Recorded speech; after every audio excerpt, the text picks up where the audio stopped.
Hi అండి, welcome to పల్లెటూరు అమ్మ చేతి రుచులు.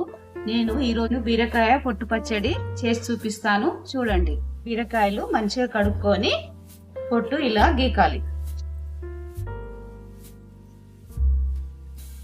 బీరకాయ పొట్టు చట్నీకి బాండి పెట్టుకొని ఆయిల్ వేసుకోవాలి. ఆయిల్ వేడెక్కాక మిరపకాయలు, ధనియాలు,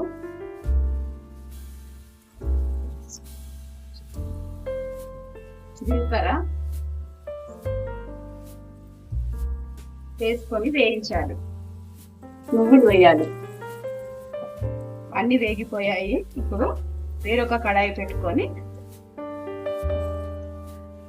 అందులో ఆయిల్ వేసుకోవాలి. పొట్టు వేసుకోవాలి. పచ్చి వాసన అంతా పోయేటట్టు వేయించాలి. ఇది హెల్త్ మంచిది. ఇందులో ఫైబర్ వస్తుంది. ఇది సిమ్లో పెట్టి వేయించుకోవాలి. కొంచెం టైం పడుతుంది. దీనికి 10-15 నిమిషాలు టైం పడుతుంది పచ్చి వాసన పోయేంత వరకు. హై ఫ్లేమ్ లో పెట్టుకుంటే మాడిపోతుంది. సిమ్లోనే వేయించాలి.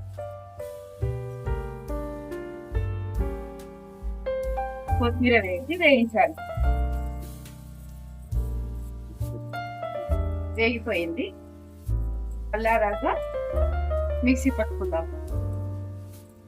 ముందుగా గోలిచ్చినవి చల్లారినవి. చల్లారిన తర్వాత ఇంట్లో మిక్సీలో వేసుకోవాలి.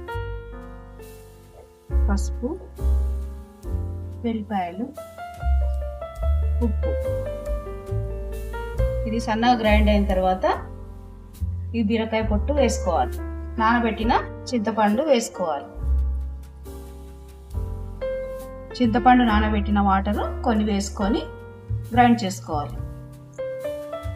ఇలా సన్నగా మిక్సీ చేసుకోవాలి. పోపు కోసము కడాయి పెట్టుకుందాము. నూనె వేడెక్కాక కొంచెం శనగపప్పు, జీలకర్ర,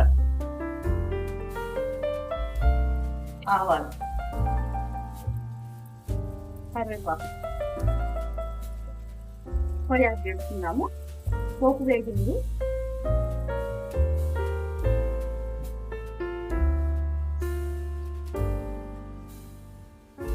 ఇంతే అండి, బీరకాయ పొట్టు పచ్చడి చిటికలో రెడీ అయింది. మీకు నచ్చితే లైక్, షేర్, సబ్స్క్రైబ్ చేయండి. మీరు కూడా ట్రై చేసి కామెంట్లో చెప్పండి.